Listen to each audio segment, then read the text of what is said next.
On all occasions,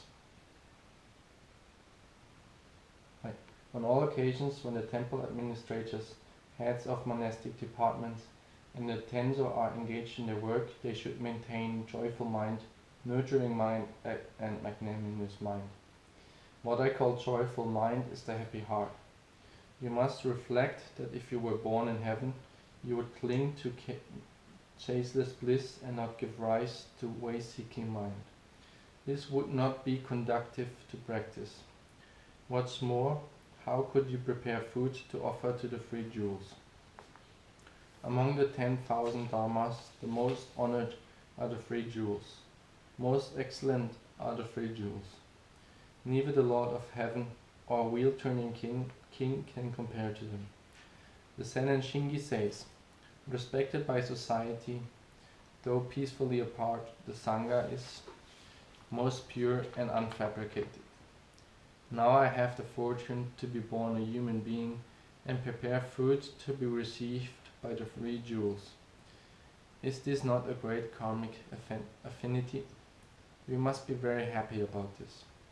Moreover, consider that if you were born in the realms of hell, hungry ghosts, animals, fighting gods, or others of the 8 difficult births, even if you desired refuge within the Sangha's power, you would never actually be able to prepare pure food to offer to the three treasures.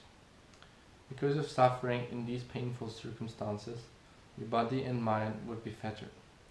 However, in the present life you have already done this cooking, so you should enjoy this life and this body, resulting from incalculable ages of horrific activity. This merit can never fade. You should engage in and carry out this work with the vow to include 1,000 or 10,000 lives in one day or one time. This will allow you to unite with these virtuous karmic causes for 10 million lives. The mind that has fully contemplated such fortune is joyful mind. Truly, even if you become a virtuous wheel-turning king, but do not make food to offer the three treasures, after all, there is no benefit. It would only be like a splash of water, a bubble, or a flickering flame. Okay, so that's the text in English. This is the first Dhamma talk out of 3, which are going to talk about the 3 minds Dogen is speaking about here. He speaks about the joyful mind, which I'm going to talk about today. And then Bogdan-san has the nurturing mind, I believe, and Takashi has the magnanimous mind, also big mind. Since I'm introducing them, I'm going to write down the Japanese kanji and the English translation to them.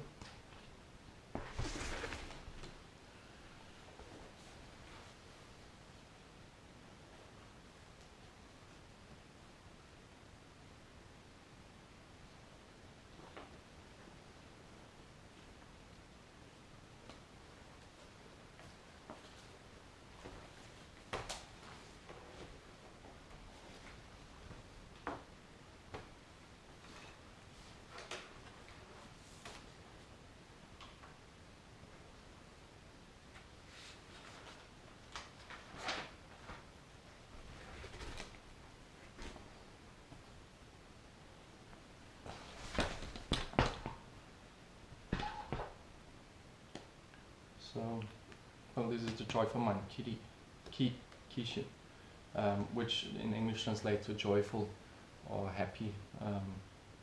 Well, I think joyful is better. And then we have Hoshin, which is the nurturing mind, or literally translated, I believe it's grandmother's mind or elder's mind. So someone who takes care of their grandchildren. And then we have the big mind, which, in the book they call it magnanimous mind. Although if you don't speak English so well, magnanimous might be a foreign word to you. So I think big is better, big or great, which means non-discriminating, kind of Dojo-san, I think in his last book he wrote about, what was the title in German? The ocean never says no to a river. And I think this is how we can imagine it. Whatever happens to you, you just accept it. And this would be the big mountain. Anyway, and about the Shin. Shin doesn't only mean mind, it also can mean heart. That's why Dogen in this text says the joyful mind is the happy heart. So it's kind of the same, mind and heart. Although I think Dogen, when he speaks about the mind, it's rather it's not something you think with, but rather something which is rather in this area. That's why it might be also translated as heart. So anyway, today I'm going to talk about the Kishin, the joyful mind. My whole chapter is about it. And the only thing Dogen does is basically to speak about the reason why we should have a joyful mind. And he gives also some instructions how to make use of it, but the most part he's trying to explain, well, why should we have a joyful mind in the first place anyway? It's not something we have to achieve, it's already there if you would just realize how lucky you are, so to say. And maybe for some people it's hard to imagine what a joyful mind means, but I believe everyone in this world has already experienced it to some degree. So joy is something, or happiness is something everyone experiences at one point in their life. It might be something when you have birthday and you get a lot of presents, then you're very happy, or when you meet, you have been away from home for a long time and you meet old friends and family, and then you're very happy. But I think that the joyful mind Dogen speaks about is more comparable to, for example, if you have a hobby or a job you like very much. Because I think it's important to distinguish between just receiving something, then you feel happy, or if you feel happy to actually do something. So the joyful mind in this sense is something rather you feel happy to do it for others, not because you receive something. So I guess it's good to compare it to a hobby, for example, or a job. And most people have some hobby, or maybe they have a job they very like, and so when they do it they feel happy and they feel good doing it. And this activity doesn't feel like a burden, it just feels like very natural, I would say. But for most humans this joyful mind is only limited to very specific things in life, whether it's your hobby or your job, or some other activity. Usually we as humans, we think we don't have a choice about the state of mind we're in. The state of mind we have is controlled by outside things, outside events. So I remember, for example, when I came to Antaiji, for the first time, the first day we had to prepare the hatake for seeding daikon, and for seeding daikon you need to dig very deep trenches because the daikon grows so deep, and we had to dig a lot of these trenches, and it was very difficult work. I was not used to that, digging that much at this point, and so I felt, oh, where have I come here? And I really was in this state of mind which wasn't joyful at all. And maybe this is comparable to, usually people, they think, this, if I have to do this I will feel like this, or then maybe sometimes we have a party after session and people usually they enjoy it very much because you eat, we drink, etc. You can laugh, you can speak, and everyone is very happy. So probably most people who have come to Anjali, they think about these parties as something where you have some sort of joyful mind, but it's always linked to, well, this action, I will feel like this, I have these emotions, and something else I have to do, I feel different. But now Dogen teaches us how that is actually not dependent on the outside world, what kind of mind you have. And yeah, this is, I believe, why he introduces these three minds now: the joyful mind, the big mind, and the nurturing mind. So there's actually a way to become independent, have an independent state of mind. So the most simple reason Dogen gives here is you should have a joyful mind because you're born as a human being. And this is something I remember Buddha also spoke about during one of the sutras. And the reason they both give, or Dogen, also Buddha, is that only for humans only humans are capable to practice the Buddha Dharma. And then both of them, they give these different examples of the hell, hungry ghosts, and then the different types of heaven. But I thought, well, not everyone might believe in hell or heaven. But so it might be difficult to imagine, well, I'm a human being and they say there's hell and heaven, but I don't believe in it, so where's the difference? But I believe something, well, everyone knows, is a known realm which seems more like hell and heaven in that sense. So, for example, if you would be born in heaven, in the human world, that might be something where you're very fortunate. So maybe you're born in a very rich family. You have everything you can desire from your childhood, and maybe later on you become very famous, or your parents are very famous, and so you're also very famous. So everything humans seem to value, you got straight from your birth. And most humans would say this is a very big fortune, so I guess we could compare this to heaven. And in these circumstances, it's very easy to forget about your own suffering, or it's easy to avoid suffering. It's easy to avoid the fact that you're actually suffering because you have so many nice things around you that you never actually have to look at the misery in your life. And humans are very good in that in general anyway. Usually every human has some sort of habit which makes them feel better, whether it's like maybe eating sweets or drinking alcohol or something simple like watching TV. So humans are very good to avoid suffering, to not look at it. And so this is why humans, I guess, have come up with so many ways to entertain themselves. If we go to a bigger city, there's so many options. You can forget or avoid the fact that you're miserable right now. And I guess this is something, as I said, which we could compare to heaven. Something, well, you have so much pleasure in your life, so much fortune in that sense, that you actually never really have to look at the fact that there's suffering in your life. It doesn't mean that you don't suffer, it just means that it's easy enough for you to avoid it.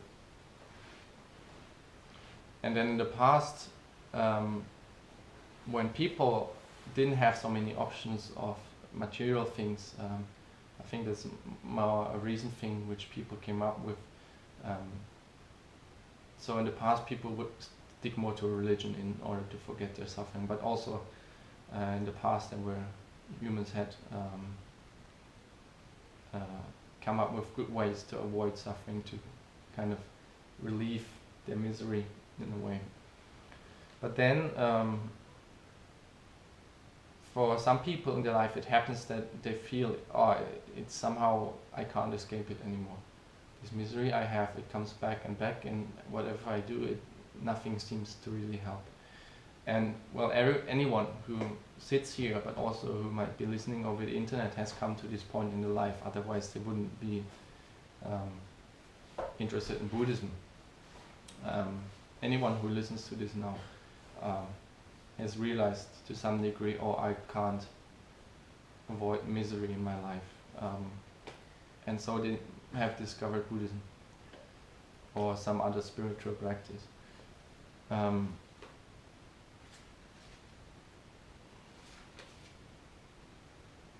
And then, but then later on, Dogen actually also talks about the opposite. So now he gave the example of, oh, you should be lucky because you're not. You should be very joyful. You should have a joyful mind because you're not born in heaven. And then later on, he gives the opposite. He says, moreover, consider that if you were born in the realms of hell, hungry ghosts, animals, fighting gods, others of the 8 difficult births, even if you desired refuge within the Sangha's power, you could never actually be able to prepare pure food, offer the free treasures. Because of suffering in these painful circumstances, your body and mind would be fettered. So, again, now he speaks about these hell beings, which again some people might not believe in, but then we have, even in our world here, we have a good example, which is animals. So animals, just the way they're physically built, or also their mental capacity, just doesn't allow them to, for example, practice Buddhism, practice Zazen. It's kind of impossible to imagine a dog doing Zazen. Not only because he can't sit down, but also his behavior is just too, how to say, too nervous in a way. I guess the only time a dog really is calm is when he's sleeping. Otherwise, he's always like super fast and kind of unstoppable. And Dogen says that, well, because when you're born in one of these lower births, say an animal, for example, now you have to suffer painful conditions for your body and mind, and because you have to suffer so much, your body and for your body and mind, you can't let go. So this is something, for example, we can. Everyone also has imagined when they've done Zazen, for example. The more pain you have, the more difficult it is actually to focus and to stay aware. So say I'm going to sit tomorrow Zazen and I'm not used to doing full lotus, not even half lotus, but then all of a sudden I think, I'll try full lotus today, and then I have to sit for 1 hour in full lotus. After half an hour you will definitely regret it, and you will find out that it's almost impossible to focus because the pain gets so big and your mind is all over the place. You have to suffer not only for the pain in your legs, but also what your mind is telling you. Why did you sit down like this? And then you look at the clock, which maybe you're the chikido right now, and every minute you look at the clock, 29 minutes, 28 minutes. And so you suffer a lot.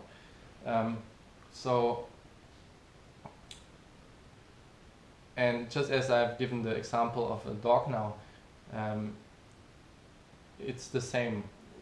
If we think about this dog, his mind seems to be so, if we look at the way he behaves, his mind seems to be so quick that he just doesn't have this awareness that there is, or this focus to try to focus on just sitting still now. His mind is just too overactive. So it seems like whenever we start practicing, we need some sort of awareness in the beginning. It's not enough just to sit down, even if we have the right body, but we need to have some sort of awareness in the beginning, which seems only to be right for human beings, that we're enough self-aware that we actually know there's something. Although Charles Darwin, what was he? I think he was an evolutionary researcher, if you can say it like that. He suggested that actually animals, they have some sense of self-awareness, And it's not like humans are self-aware and animals, they are not self-aware at all, but it's more like, well, there's different levels. So humans might be the most self-aware or the aware, and then different animals have different awareness. And then even, like, for example, for the higher animals, like, I don't know, animals, elephants, for example, or like the big animals, they seem to have some degree of self-awareness.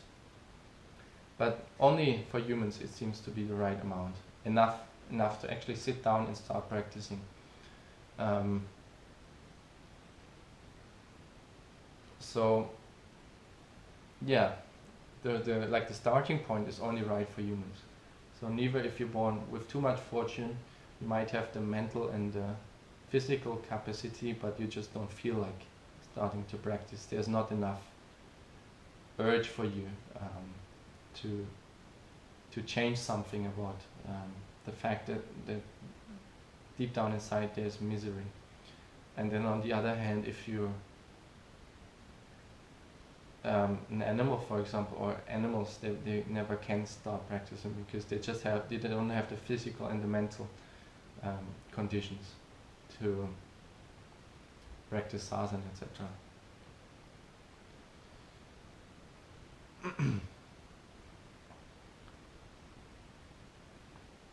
And then Dogen continues to speak about something that why humans are so fortunate. So now he covered, well, it's good that you're not born in hell, it's good that you're not born in heaven, and then he continues speaking about why it's actually good to be born a human. And since this text is the Tenzo Kyokun, he directly addresses the Tenzo in the next few lines. So he says, now I have the fortune to be born a human being and prepare food to be received by the three jewels. Is this not a great karmic affinity? So what are the 10 jewels? Early on he actually says that among the 10,000 dharmas, the most honored are the three jewels. So it's like the top level. The three jewels are the top level, and the three jewels are the Buddha, the Dharma, and the Sangha. These three things.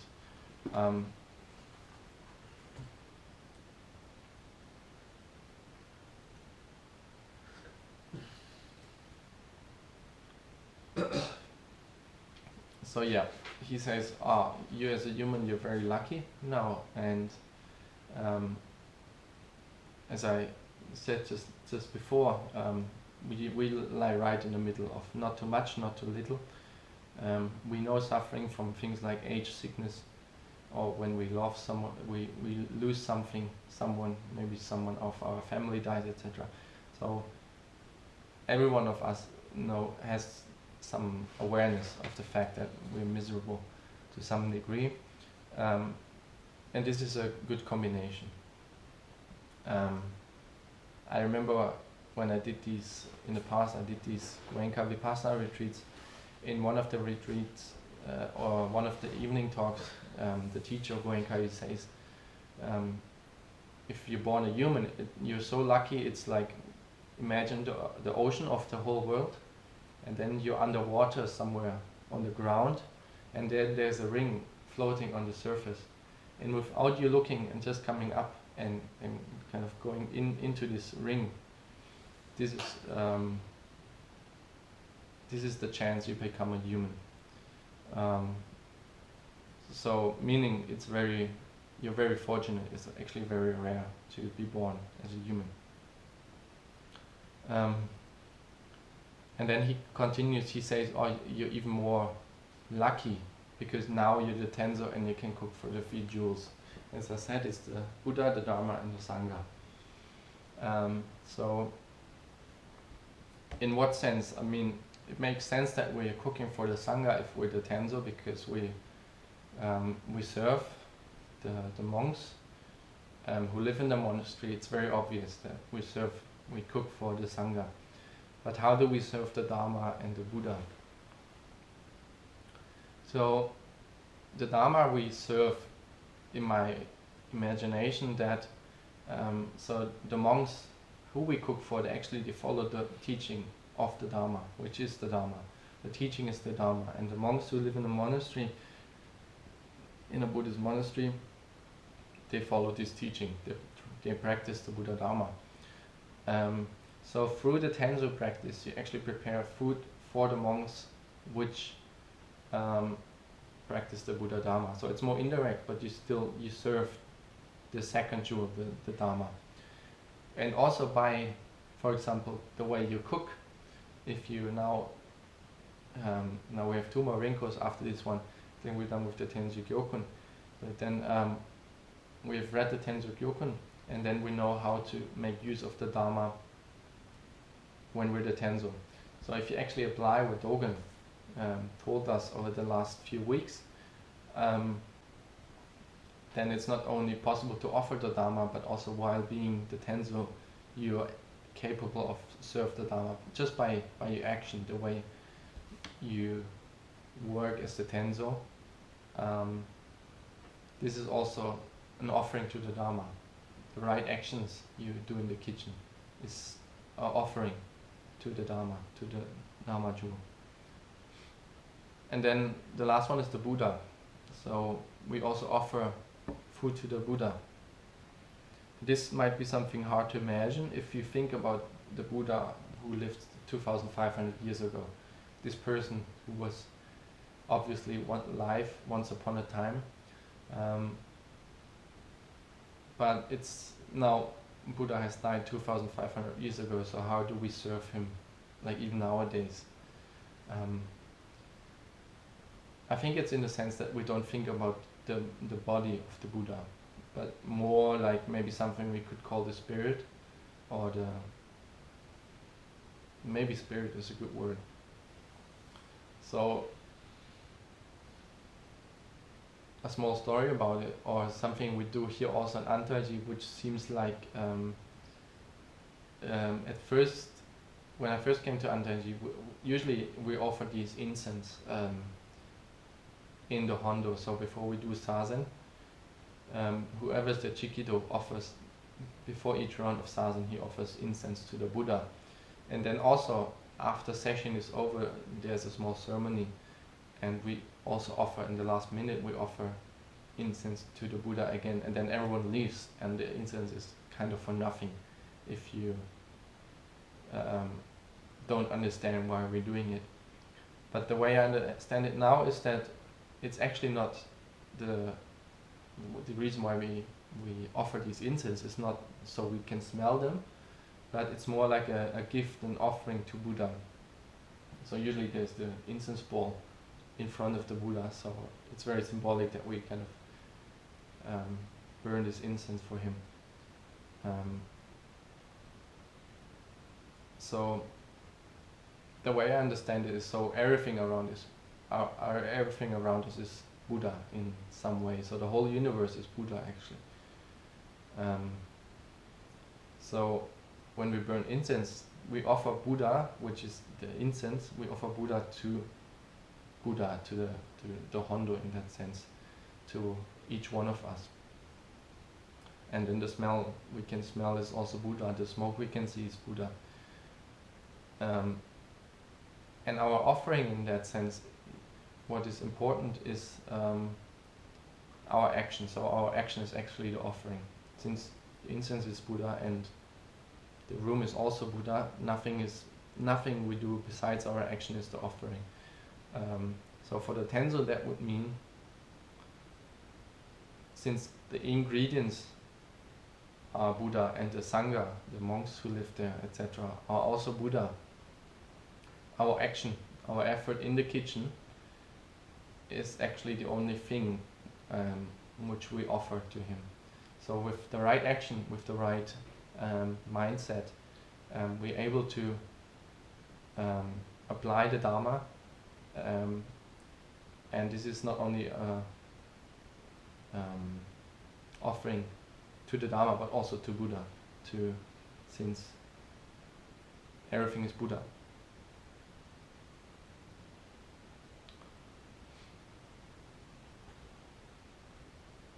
And then later on, Dogen says, so we must be very happy about this fact that we actually can cook for the 3 jewels. Um,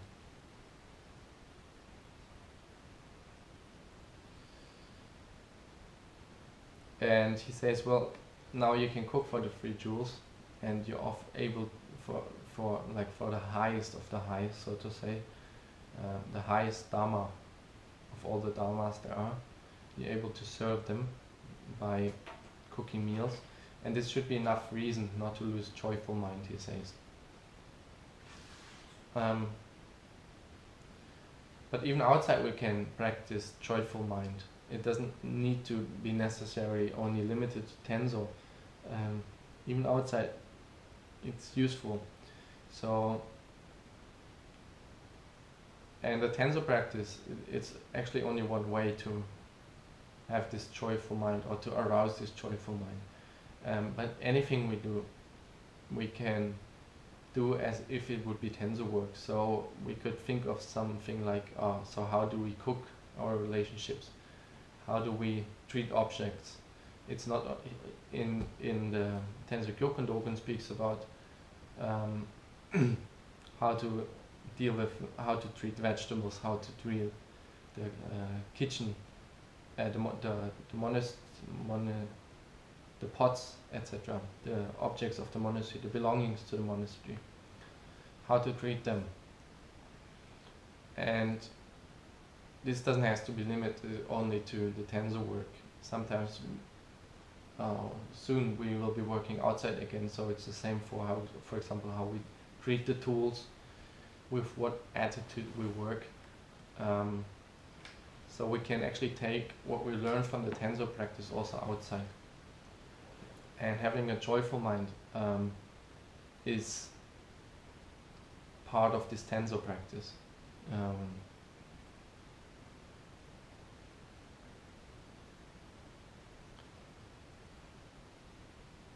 So yeah, the Tenzo practice is some starting point.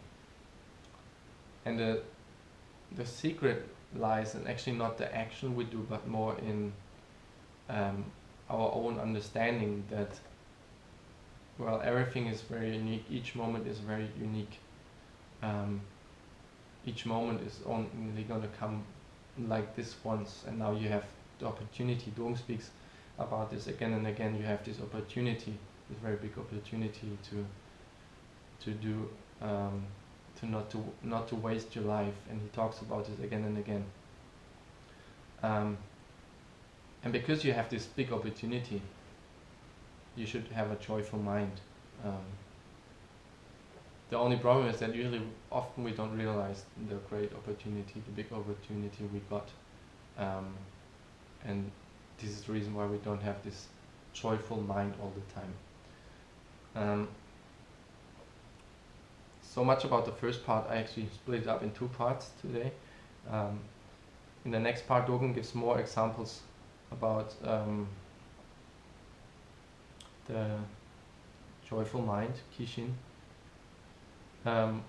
Although the reason why I split it up, actually it's all about the joyful mind. This time there's not so much difference, but I feel the second part, which I'm going to read now, is much more difficult to understand.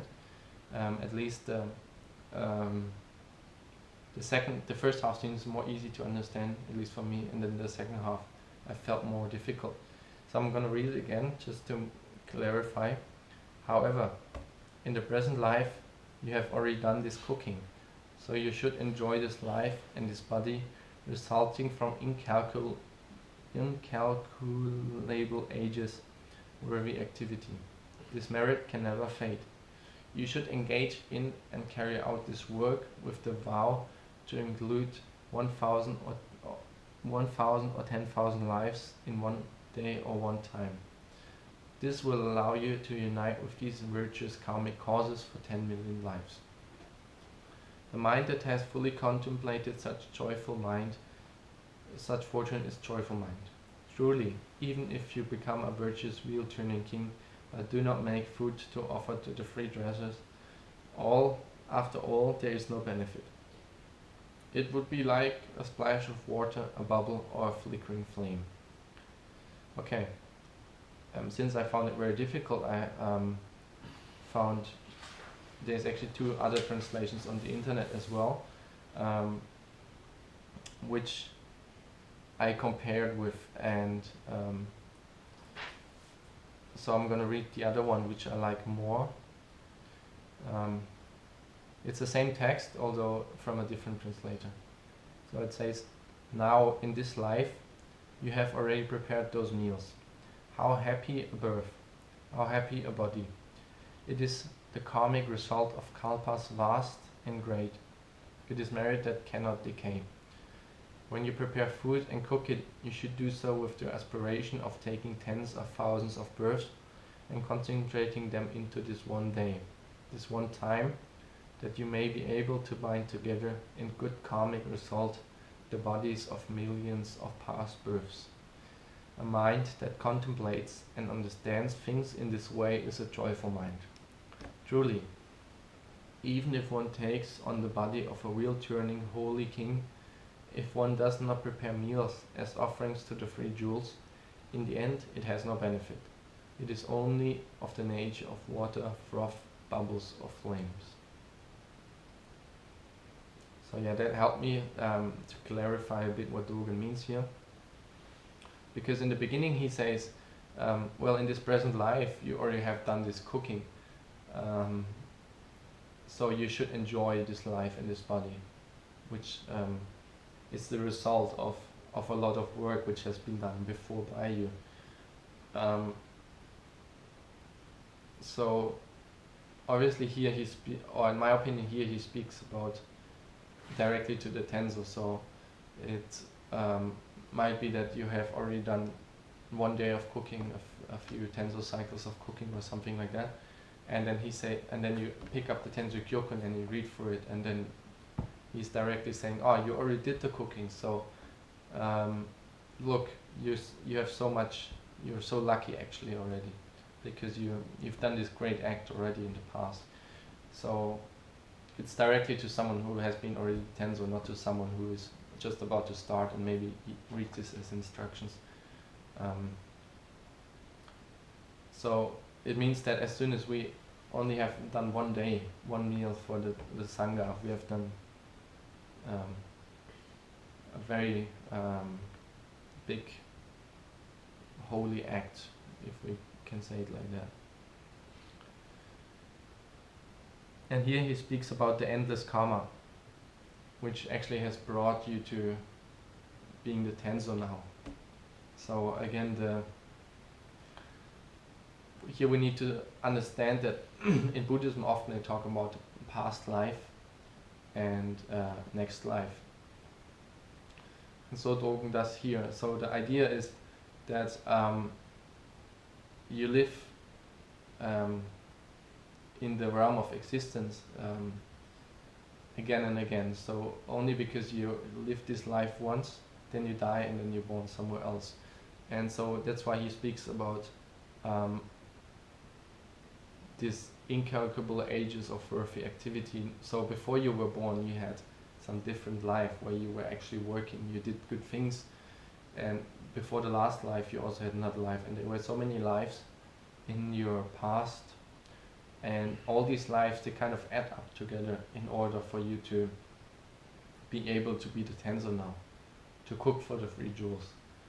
And he says this is the way he describes it, it's like winning the lottery in a way.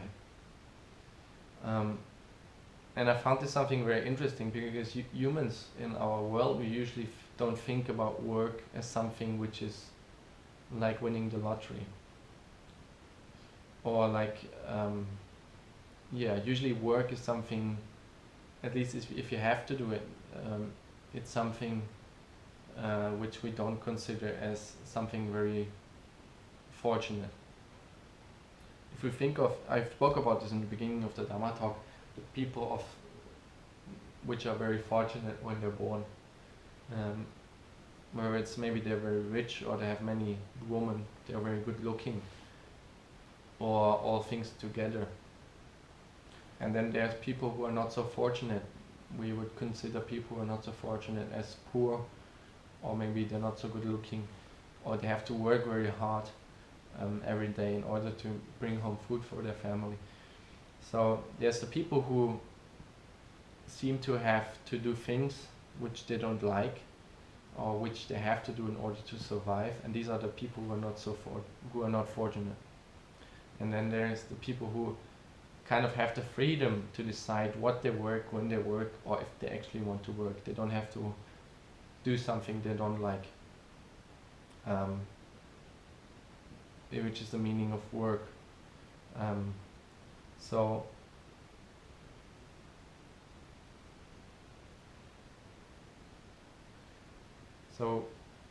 the fortunate people in life, they're usually the ones who are able to avoid suffering, to forget that they're suffering through some different means. And then the poor people are the people who have to do things which are important for them to survive, not to starve, for example. But then Dogen says here on top, actually, of the very fortunate people, there's something on top, which is actually to work for and to do cooking for the 3 jewels. This is even higher. And he gives the example of the wheel turning king, which must be some very powerful king. But he says even if you're born the wheel turning king, it doesn't mean so much, because whatever you do, all the causes, all the effects, it's only for a limited time. So even if you're born a wheel turning king, it's only like a flickering flame or a drop of water. So it's just when you, for example, there's a flame right now. We have the stove in winter, and then we put some wood in and we let it burn for a few hours, and then after a few hours the fire is gone. So it would be, if we imagine the wheel turning king, it would be a bit the same. So the wheel turning king, it's born very fortunate, and then he maybe lives 80 years, and then after 80 years he dies, and then the fortune is gone. So it's only like a certain period on something which is endless, so to say. But Dogen says, well, the serving the 3 jewels, that's merit which never fades, he says. So this merit, this good virtue you're doing there never goes away. So the general understanding about in Buddhism is that we, living beings, they all live in samsara, which is often shown as a circle.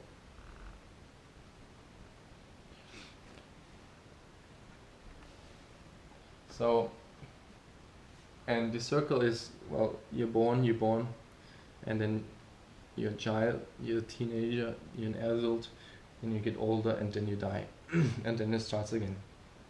So it's always this going around. So, say you do something good as the wheel turning king, or you're actually the wheel turning king. It's only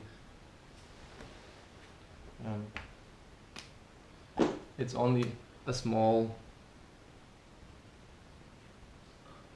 flash in time, maybe 80 years or something. But then it's over again, and then it continues. And Dogen, what he says here is that if you cook for the 3 jewels, the merit never fades. So we could imagine it like something going to the middle.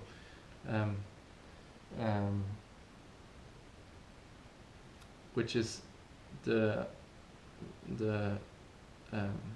synonym for enlightenment, because you're free from this circle in a way. And I think this action is what Dogen speaks about, the virtue which never fades, because you're kind of able to. It's not only for a limited of time, but it's kind of endless. And in here, this is nirvana. This would be nirvana, or enlightenment.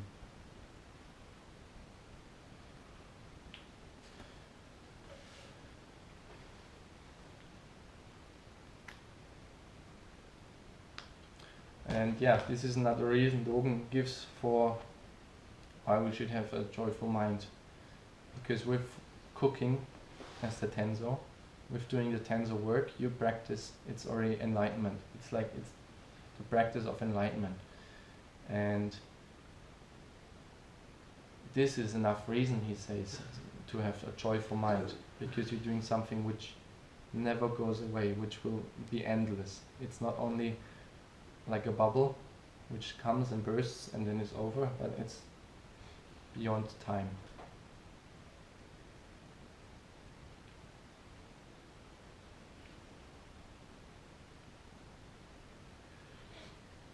And then in the last part, Dogen speaks about the explanation what a joyful mind actually is. So he says, when you prepare food and cook it, you should do so with the aspiration of taking tens of thousands of births and concentrating them into this one day, this one time, that you may be able to bind together in karmic results the bodies of millions of past births. A mind that contemplates and understands things in this way is a joyful mind. So here he gives another example of the joyful mind, and this time if we think about it, it actually makes a lot of sense. Again, what I just showed here, it talks about past lives and future lives, etc. But not all people might believe in that. But we can, for example, think about how lucky it is that we're actually that we're born. Usually people tend to forget that. It's more easy to kind of complain, I have these worries, this happened to me yesterday, and it's very easy for humans, for us to complain. There always seems to be something wrong, and we like to complain rather than be grateful.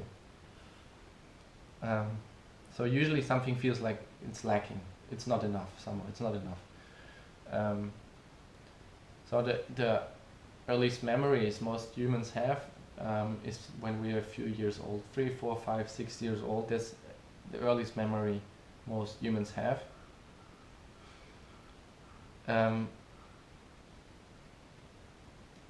So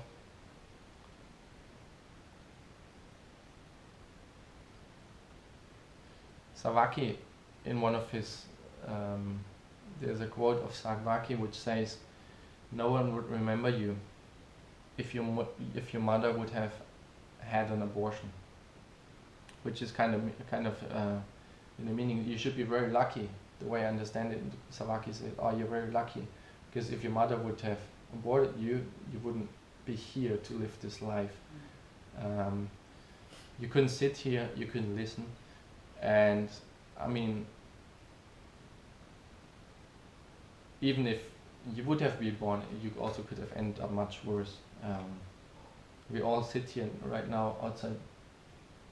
I think it's raining a little bit, but we have a roof overhead, and right now it's winter, so it's very cold outside, but we have the stove. We actually don't have to freeze, and this morning we had enough to eat, and only the fact that we are able to sit here means that somehow we have enough money not to have to work day for day, but at some point of our lives we were able to save money to come to Andaiji and to start practicing. So we kind of free. We were free to come here, and I mean, I could continue speaking about this, how lucky we are, but if each one of us contemplates about the fortune we have in our lives, if we're very honest, I think we can find so many things which we usually forget about. And this could be also used to understand why Dogen says you should have a joyful mind, which is, for me, a joyful mind, Kishin, is like expression of gratitude, to be thankful for this life, to feel good. I'm born a human, thank you very much, in a way. And then if we have this joyful mind, our actions, if we realize this joyful mind, this fortune we have there, our actions usually become very pure. And because our actions are pure, it's simultaneously an expression of our gratitude. So it kind of goes both ways. If we realize our fortune, we automatically feel more joyful. We have this joyful mind, this Kishin. And because we have this Kishin, we feel more grateful for this life we have.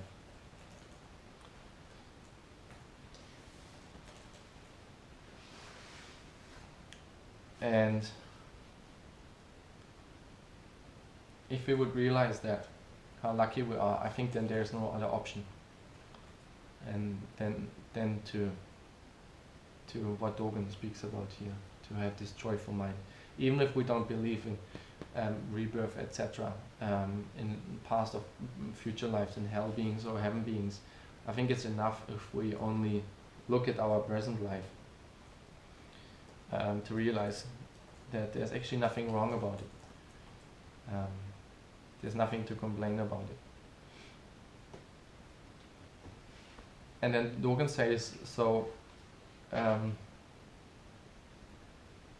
to concentrate the aspiration of 10,000s of births in one day,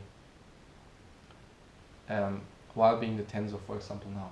So now you have gained this position as the Tenzo. Now you're able to cook for in Anzan we cook for 5 days when we're the Tenzo.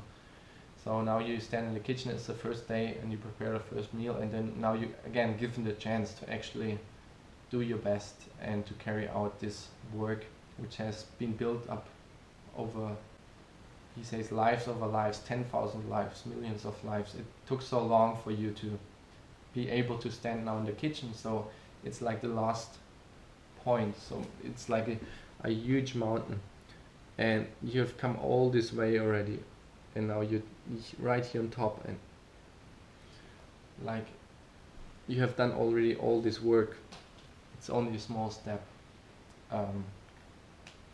So, and the way he explains it now is that you should take whatever it took you here, and focus and concentrate all of this into your work, which is the coming Tenzo cycle, for example, and concentrate all of your, as if you would remember that you've been living for so long. Concentrate all of this into this one meal, to this one day, he says. I imagine it a bit like maybe a theater play. So, for example, when there's a new musical coming out, etc., or also the same with movies. So usually a movie is between maybe 1 hour 30 and 2 hours 30 long.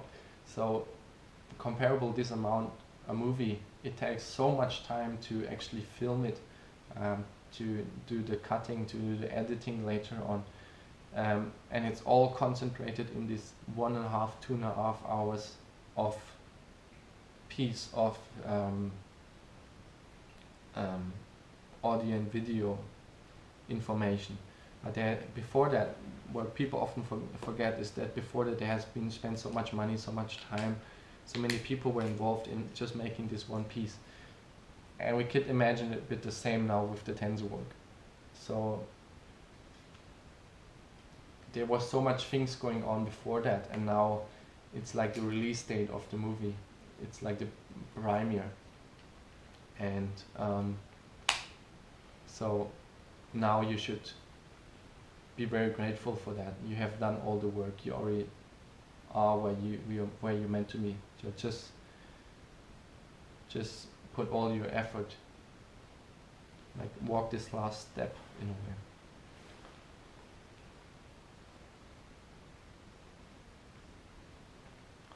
And yeah, so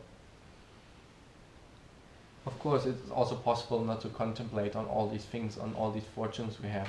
We can just kind of take the shortcut by focusing fully. So in this quote, Dogen speaks about concentrate.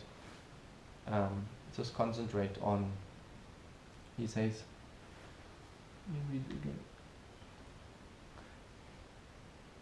when you prepare food and cook it, you should do so with the aspiration of taking tens of thousands of births and concentrating them into this one day, this one time, that you may be able to bind together in good karmic results the bodies of millions of past births. So before I read the other translation, and there I actually like it a bit more. What the the same sentence is translated a bit different.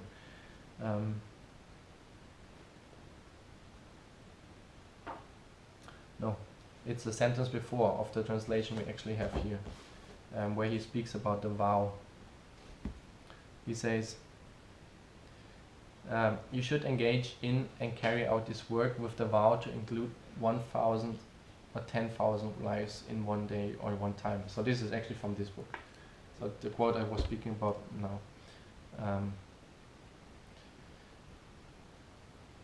And he speaks about the vow here. The question now is, what is this vow?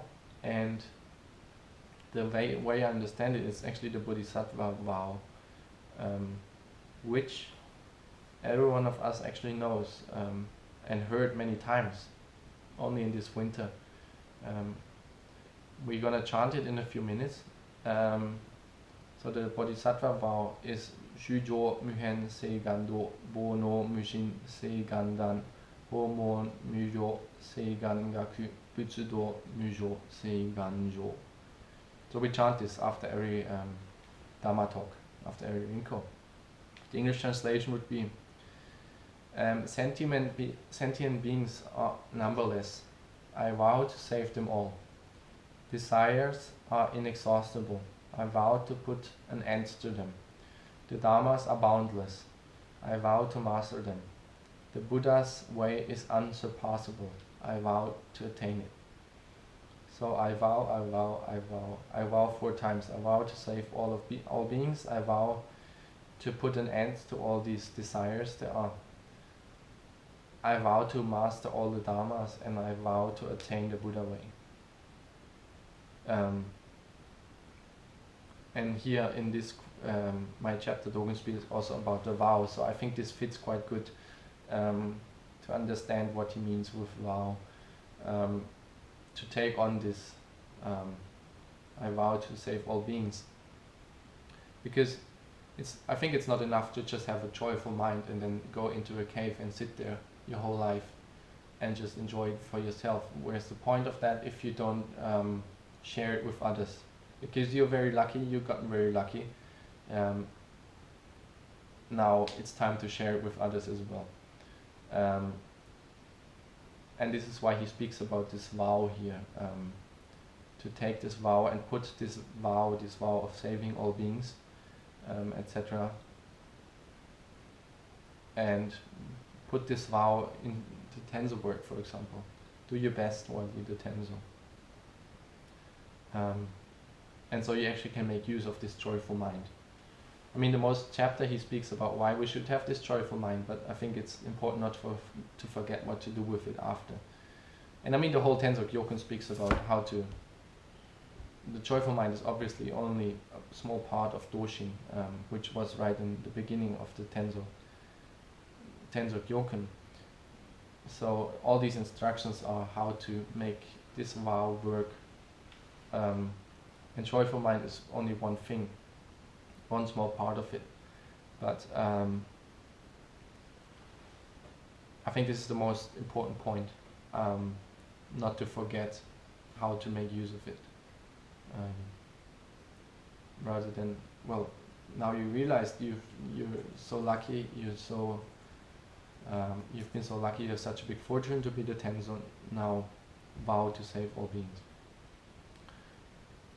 Okay, a short summary, what I talked about now. So, in my opinion, joyful mind Kishin is 2 things. It's the result of a realization. Well, I'm a human being, I've born a human being, and I'm the Tenzo right now. I'm able to cook for them, for the 3 jewels, which is the Buddha, the Dharma, and the Sangha. And there's many reasons for it, to be very grateful for that. One is that this merit never can fade. Being the Tenzo and cooking for the 3 jewels is merit which never can fade, because it kind of brings us to nirvana. It takes you out of this samsara wheel.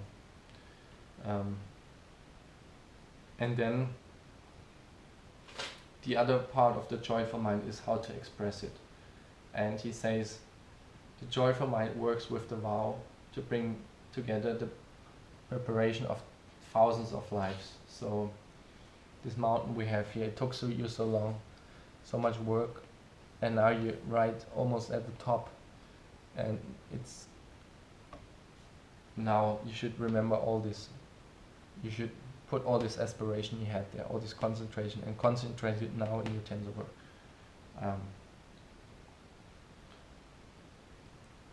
And then you should be able to work as if it's like this is the only chance I have, so I might as well give everything. So this is the expression of the Kishin. Okay, so much from my side today.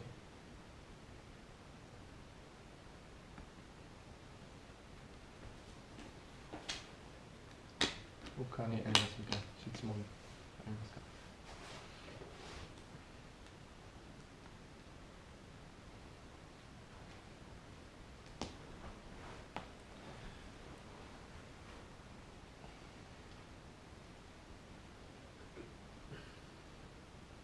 Bogdan, are you there?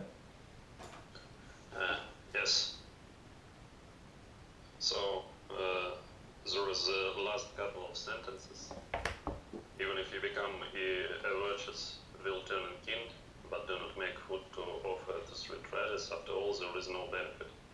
It would only be like a splash of water, a bubble, or a flickering. Can you explain what way the practice generally is being different from being a splash of water, a bubble, or flickering flame? Because that's well, any practice outside of Zazen, and Zazen in some sense that's not some motionless state. There is a good amount of motion. It's not that Mahayana trance where there is nothing happened. So maybe I need some clarification on this. So what is your question exactly? So if so we have this worldly activities and monk activities, and why are the last ones those which merit never goes away, so to speak? Because the last ones are the only ones where the merit never goes away. I think you didn't see what I draw there. This circle. So I expect. Yeah, but there is still a good amount of movement, and if we are doing Tenzo, we are not going to some state of no motion, or not staying in the state of no motion whatsoever.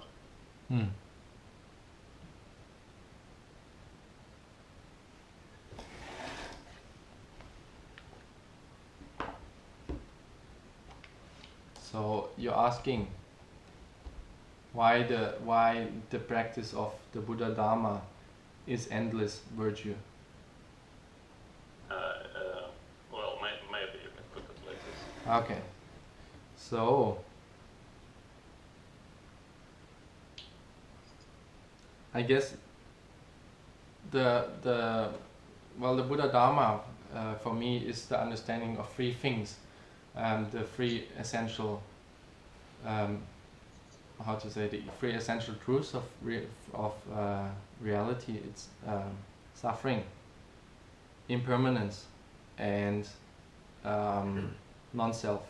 And these 3 things are inchangeable, well, these are the ever consistent, permanent truths. And because you realize them with, for example, you can realize them because of Tenzo practice, for example, with your Tenzo practice, you can realize non-self, you can realize impermanence, and you can realize suffering. Dogen also speaks about this impermanence and all these things. So if we actually make, we put into work what Dogen speaks about, we're able to realize these three truths. And the reason why this is endless or forever, so to say, is because these three things never change. Everything else, for example, is kind of limited to karma. So you do something good for others, and then at some point you also get something back. But because everything is impermanent, and this is one of the three essential truths, it will not stay forever. But outside of this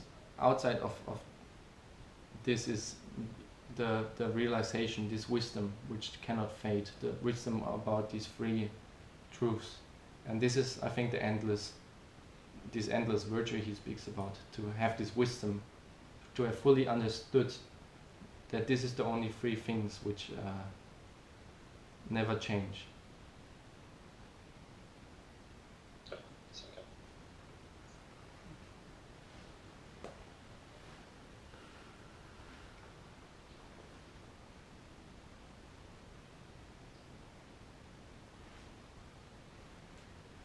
2つ、1つは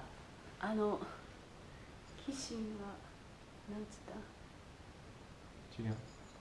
違う、違うんじゃない。寄進は英語で、joyful mind. joyful mind だけど、you said thanks or gratitude or something. One. In Japanese, we can write arigato just to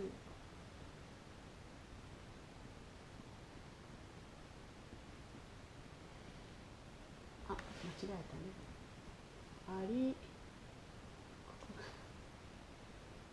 こうだ。ありがとう漢字、ありがとう。Thank you. これは this 漢字、the meaning あることがたし、まあ kind of あることがたし it's a difficult to be. Difficult to be. Right? English? It's difficult to be.ある being. Being. It's difficult to be, but in what sense? Like difficult to be, like ありにくい。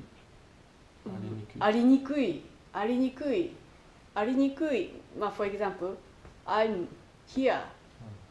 It's not 当たり前はなんて言うんだろう。It's also the many 演技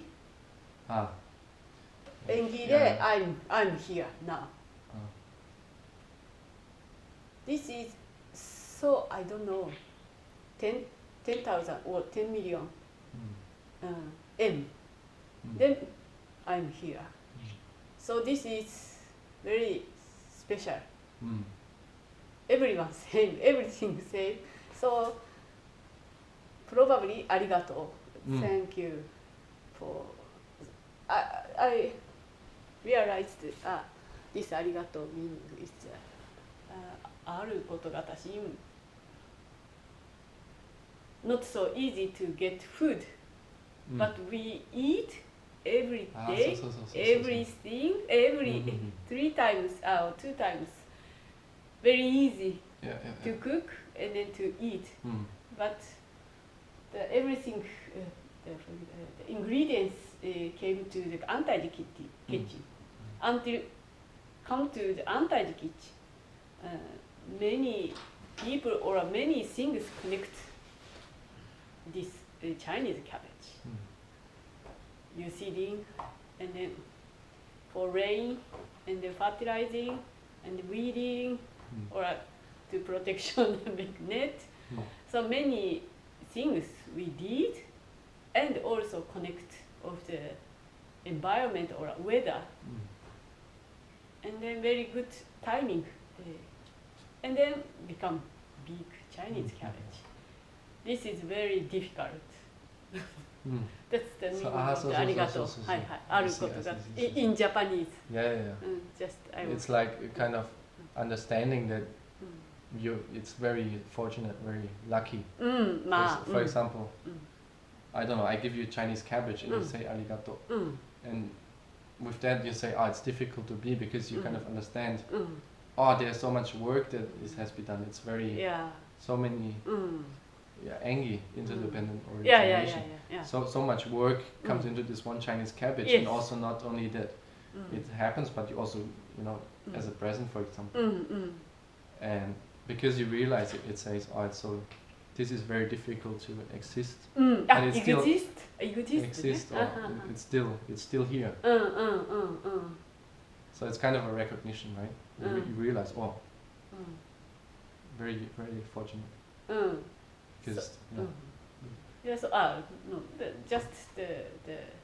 I remember that.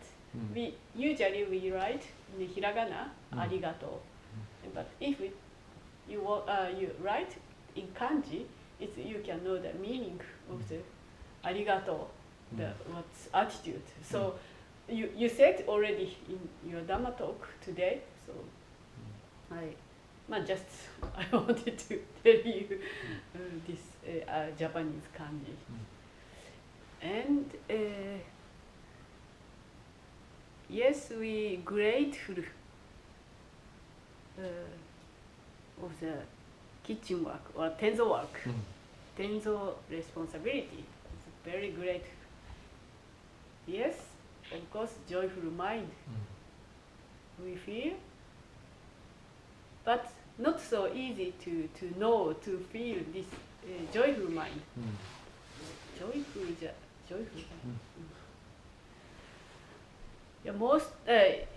Many. Also, I know the idea, Dogen's idea, and yes, I know in my mind, but also many people cannot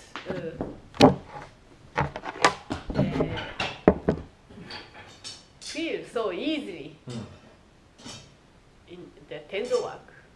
Many people, when they finish the daily work of the kitchen, they're running away.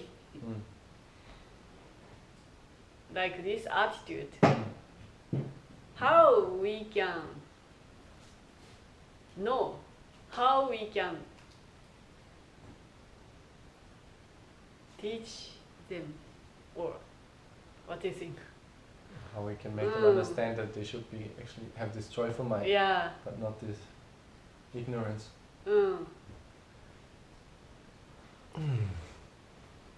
Well, I think there's no fast solution, right? The way Dogen speaks about it here is very easy and very simple. He gives all these kind of logical explanations. So many past lives, so much work we have done. But of course, also when I'm at the Tenzo and maybe something goes very wrong or something, and I don't feel so joyful anymore.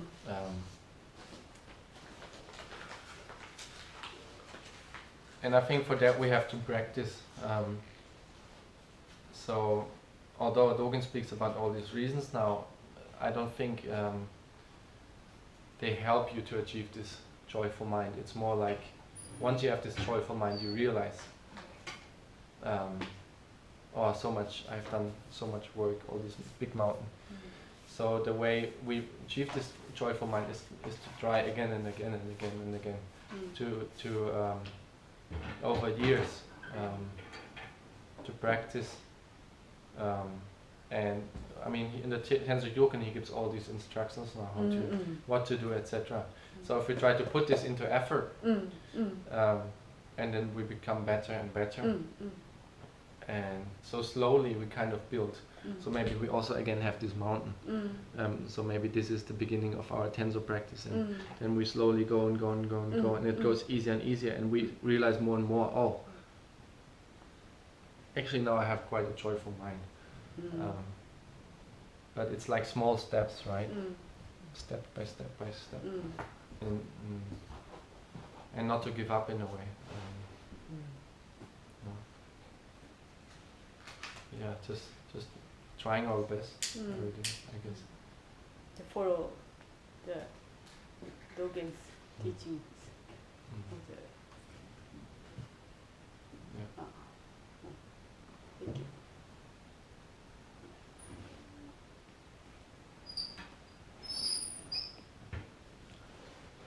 他に質問ありますか？